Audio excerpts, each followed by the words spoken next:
First, I'm joined by Professor Wang Wen, Executive Dean of Chongyang Institute for Financial Studies and the author of Great Power's Long March Road, The Views of China's Rejuvenation and the Future of the World After 100 Countries Visit. Good evening to you, Wang Wen.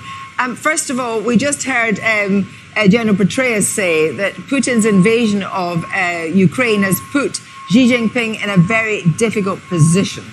So strategically, is there a role for China in Ukraine? What are the considerations?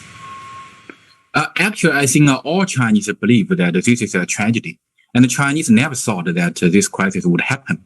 And the Chinese people hope to end the crisis as soon as possible.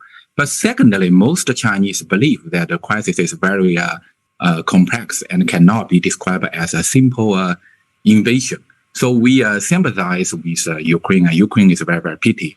And Ukraine is very obviously cheated by the United States and NATO. And Ukraine now has become the war agent of the US to suppress Russia. And Ukraine is the biggest loser of this crisis. Well, so now that's why we are very concerned about Ukrainian people.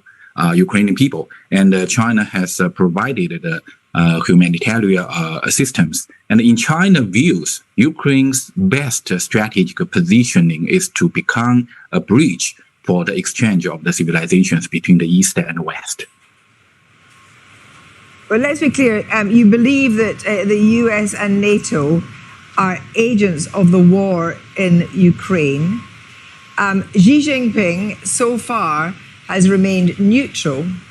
But is he in the business of propping up Vladimir Putin when presumably Xi Jinping thinks the way that the invasion of Ukraine has been handled, whether he agrees with it or not, has been catastrophic?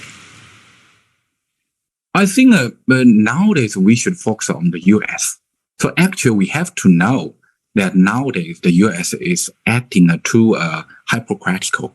So just like this, if Ukraine is a beauty, then the U.S. is a scummy, and the U.S. urgent the beautiful girl to break up with Russia and encourage her to fight with Russia and promised protection. But as a result, the Ukraine was beaten and many Ukrainian people died.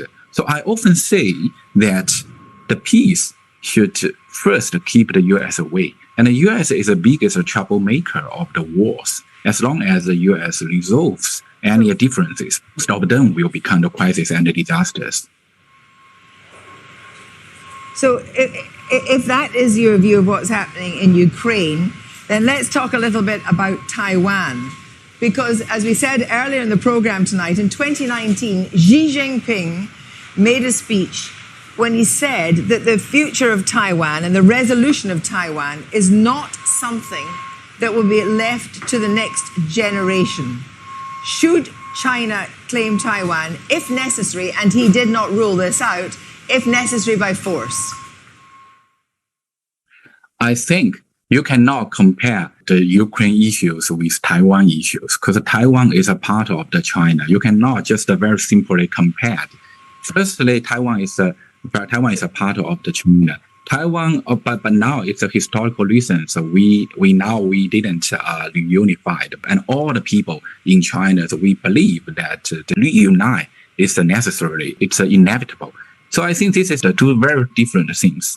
But back to But Wang Wen, if I could just ask you about that, the 23 million people in Taiwan don't necessarily want anything other than the situation they have now. Now, President Biden said that if Taiwan was co-opted, as it were, against its will, that actually he would counter that. He would come to Taiwan's aid. Do you think that's a legitimate position for Joe Biden to take, given that Taiwan wants to remain an independent from China? I think one very obvious condition is that over the past half centuries, the U.S. has often provoked wars between neighboring country or neighboring regions in other regions. Such as Iran and Iraq, India and Pakistan. Now it's Ukraine and Russia. so that U.S. can maintain its hegemony. So we are afraid that next time it's Taiwan strict, U.S. will provoke another wars. I think, as I said right now, just make America away with any differences. So I think Taiwan issues belong to China ourselves to solve it. So this time we can very clearly see that through the hypocrisy of the American value and the end of the American credibility. So just don't make the compare. Yeah. Thank you. Thank you very much, Wang Jin, for joining us, Wang Jin.